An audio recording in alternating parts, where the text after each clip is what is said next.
Hello guys, रेखा coaching classes में आपका स्वागत है। आज हम पढ़ने वाले हैं एमपीटेट चयन परीक्षा के लिए साइंस ऑब्जेक्टिव। तो आपको 11th और 12th का बायो केमिस्ट्री और फिजिक्स पोर्शन आना है। तो ये बायो का वेरी इम्पॉर्टेंट पोर्शन है जो कि आपको बहुत महत्वपूर्ण प्रश्नों के साथ मिलेगा। तो आइए शुरू करते हैं आज के प्रश्नोत्तर के ऑब्जेक्टिव की श्रृंखला। तो आज का हमारा पहला ऑब्जेक्टिव क्या है देखेंगे। देखिए हमारा पहला ऑब्जेक्टिव क्या है। पहला ऑब्जेक्टिव बोल रहा है वर्गीकरण विज्ञान शब्द इनमें से किससे संबंधित है। तो आपके पास 4 ऑप्शन दिए हैं। पादपों तथा प्राणियों की पहचान तथा वर्गीकरण, पादप तथा प्राणियों के नाम पद्धति तथा पहचान करने के लिए, जीवों की किस्म की विविधता तथा उनमें आपसी संबंध के लिए, या भिन्न किस्म की जीव तथा उनका वर्गीकरण। तो इस तरह के क्वेश्चन बहुत ही डाउटफुल होते हैं कि लगता है कौन सा आंसर होगा। तो आप याद रखिए वर्गीकरण विज्ञान जो शब्द है वो जीवों की किस्म की विविधता और उनमें आपसी संबंध को व्यक्त करता है। इसके बाद प्रश्न दूसरा बोलता है द्विनाम पद्धति प्रतिपादित की थी। तो जो द्विनाम पद्धति है वो प्रतिपादित की थी कैरोलस लिनियस ने। तो आप इस नाम को बहुत अच्छे से याद रखिएगा, ये वेरी इंपॉर्टेंट है। इसके बाद है सिस्टेमा नेचुरी नामक पुस्तक किसने लिखी। तो जो सिस्टेमा नेचुरी, याद रखिए 2 पुस्तकें हैं, एक है सिस्टेमा नेचुरी और इसके बाद दूसरी पुस्तक देखेंगे, पर दोनों पुस्तक को अलग अलग वैज्ञानिकों ने लिखा। तो जो सिस्टेमा नेचुरी है वो थियोफ्रस्टस ने लिखा। अब देखेंगे कि हम जो दूसरी बुक है वो किस वैज्ञानिक ने लिखा। तो आइए जानेंगे अगला ऑब्जेक्टिव। देखिए हमारा 4th क्वेश्चन क्या है। 4th क्वेश्चन कह रहा है जेनेरा प्लांटेरम पुस्तक के लेखक है। तो ये है दूसरी पुस्तक जेनेरा प्लांटेरम। तो इस पुस्तक को लिनियस ने लिखा, कैरोलस लिनियस ने। तो आपको याद रखना है दोनों पुस्तकों को अलग अलग वैज्ञानिकों ने लिखा। नेक्स्ट 5th बोलता है वर्गीकरण की जो क्लासिफिकेशन है उसकी सबसे छोटी इकाई क्या है। तो वर्गीकरण की सबसे छोटी इकाई जाति होती है। तो आपको याद रखना वर्गीकरण का जो क्रम है वो क्रम आपको सही पता होना चाहिए। उस क्रम के आधार पर उसकी छोटी इकाई और बड़ी इकाई को आप बता सकते हैं। इसके बाद हमारा 6वां क्वेश्चन कह रहा है वर्गीकरण की सबसे बड़ी इकाई। तो बड़ी इकाई होगी जगत। तो छोटी है जाति और बड़ी है जगत। तो ये थे हमारे 6 ऑब्जेक्टिव। आइए जानेंगे हमारा अगला पॉइंट क्या है। अगला 7 नंबर का क्वेश्चन कह रहा है 5 जगत वर्गीकरण पद्धति। याद रखना एक नाम, द्विनाम और त्रिनाम और फिर उसके बाद है पंच वर्गीकरण। तो सभी वैज्ञानिक ने अपने आधार पर उनका अध्ययन करने के बाद वर्गीकरण के बारे में बताया। तो अपना क्वेश्चन कह रहा है 5 जगत वर्गीकरण पद्धति जो है वो किसने दी थी। तो याद रखिए विटकर ने। और जीवन के जो 3 प्रक्षेत्र दिए वो दिए विटकर ने। तो आपको ये याद रखना है। इसके बाद 9वां क्वेश्चन कह रहा है गोल जीवाणु है, यानी जीवाणु की ऐसी श्रृंखला जो गोली आकृति को व्यक्त करती है वो कौन से हैं। तो आपको याद रखना है जो कोकाई है वो गोली आकृति को व्यक्त करते हैं, आपस में गोलाकार रूप में होते हैं, वो कहलाते हैं कोकाई। तो आपको ये वेरी इंपॉर्टेंट है, याद रखना है। तो जीवन के जो 3 प्रक्षेत्र हैं वो विटकर ने दिए और गोल जीवाणु हैं वो कोकाई हैं। आइए जानेंगे 10वां प्रश्न क्या है। देखिए हमारा 10 नंबर का क्वेश्चन कह रहा है जीवाणु की कोशिका भित्ति बनी होती है। हम जो बैक्टीरिया देखते हैं उस बैक्टीरिया की जो कोशिका भित्ति है वो किसकी बनी है? तो आपको याद रखना है लिपिड, प्रोटीन और पॉलीसैकेराइड। तो ये जो बैक्टीरिया है उसकी जो कोशिका भित्ति है वो बनी होगी लिपिड, प्रोटीन और पॉलीसैकेराइड की, यानी आपका आंसर होगा उपरोक्त सभी।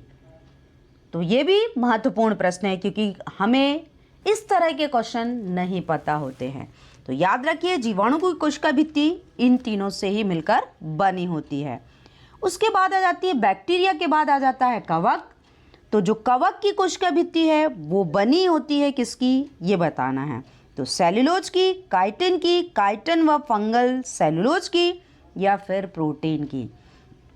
तो याद रखिए जो कवक है वो काइटिन व फंगल सेलुलोज की भित्ति से बना होता है।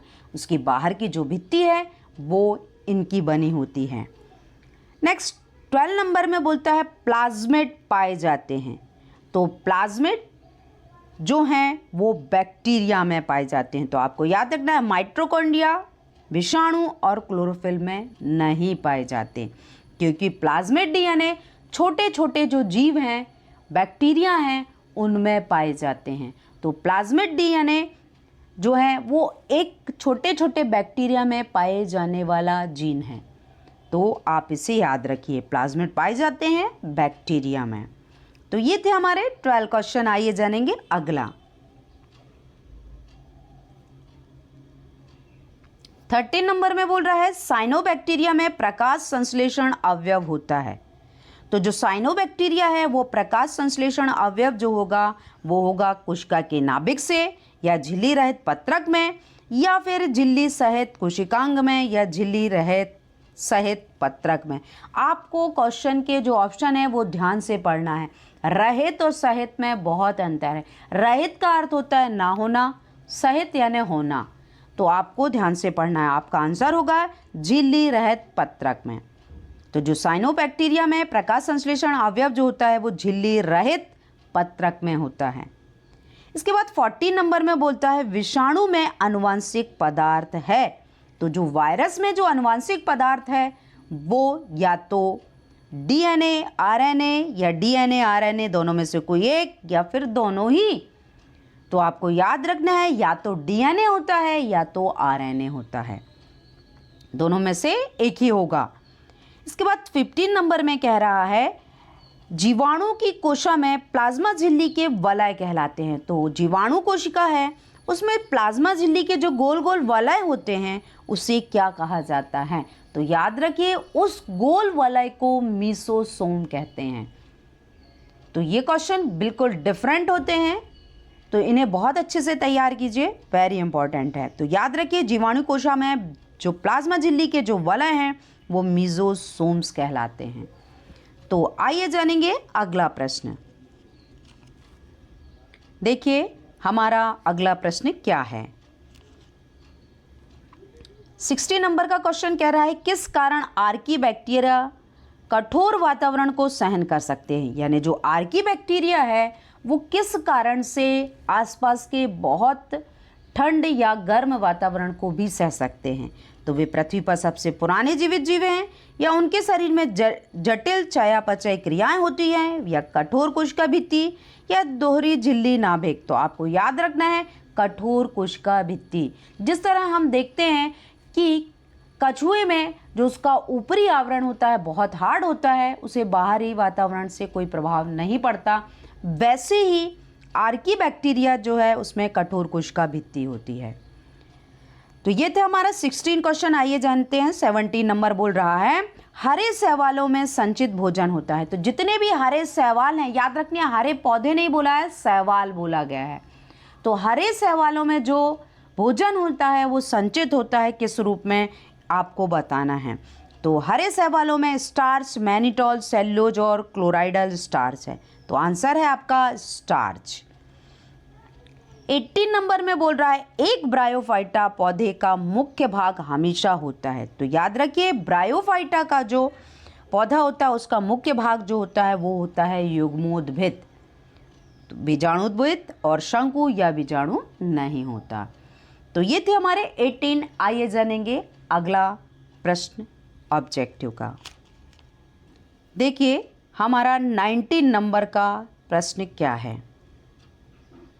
19 नंबर में कह रहा है जिम्नोस्पर्म का भ्रूणपोष होता है। तो जिम्नोस्पर्म का जो भ्रूणपोष है वो अगुणित, द्विगुणित, त्रिगुणित या बहुगुणित होता है। तो याद रखिए जिम्नोस्पर्म जो है उसका भ्रूणपोष जो होता है वो अगुणित होता है। इसके बाद बोलता है 20 नंबर का क्वेश्चन, सबसे ऊंचा एंजियोस्पर्म कौन है। तो सबसे ऊंचा जो एंजियोस्पर्म है वो यूकेलिप्टस है। तो आपको ये प्रश्न बहुत अच्छे से याद रखना है। नेक्स्ट 21 का क्वेश्चन कह रहा है ऐसे पौधे का नाम लिखिए जिनमें प्रवाल मूल पाई जाती हैं। ये बहुत ही महत्वपूर्ण है। प्रवाल मूल जो पाई जाती हैं वो साइकस प्लांट में पाई जाती हैं। प्रवाल मूल का अर्थ होता है जो चट्टानों के ऊपर जो प्लांट हैं वो उनकी जड़ें फैल जाती हैं और बहुत ही सुंदर दिखाई देती हैं, वो कहलाते हैं प्रवाल मूल। तो वो पौधे हैं साइकस के। तो ये थे हमारे 21। आइए जानेंगे अब हम लास्ट क्वेश्चन की सीरीज को। देखिए हमारा अगला क्वेश्चन क्या है। 22 क्वेश्चन बोल रहा है जड़ विकसित होती हैं। तो याद रखना जो जड़ जो है वो विकसित होती हैं प्रांकुर से, मूलांकुर से या बीजपत्र से या प्रांकुरोचोल से। तो आपको याद रखना है जो जड़ जो विकसित होती हैं, जड़ जो निकलती हैं वो मूलांकुर से निकलती हैं। इसके बाद बहुत ही महत्वपूर्ण है 23 नंबर का क्वेश्चन बोल रहा है तुलसी में जो पुष्पक्रम पाया जाता है वो पुष्पक्रम कौन सा है। तो आपको याद रखना है कूट चक्रक। तो जो कूट चक्रक है वो तुलसी में पाए जाने वाला पुष्पक्रम है। इसके बाद होता है 24 तुलसी में जो पुष्पक्रम पाया जाता है वो कौन सा है। तो तुलसी में जो पुष्पक्रम पाया जाता है उसे कहते हैं छत्रक। ये छत्र के समान दिखाई देता है इसलिए इसे छत्रक पुष्पक्रम कहते हैं। तो आपको ये पुष्पक्रम को याद रखना है। तो ये थे हमारे 24 क्वेश्चन। तो आपको इन्हें लिखकर बहुत अच्छे से प्रैक्टिस करना है। ये एनसीईआरटी का पूरा सिलेबस ही है। तो आज की वीडियोस में इतने ही क्वेश्चन। अगले वीडियोस में हम और भी प्रश्नों को जानेंगे। तो वेट कीजिए और प्लीज़ शेयर कीजिए। तो thank you for watching my videos.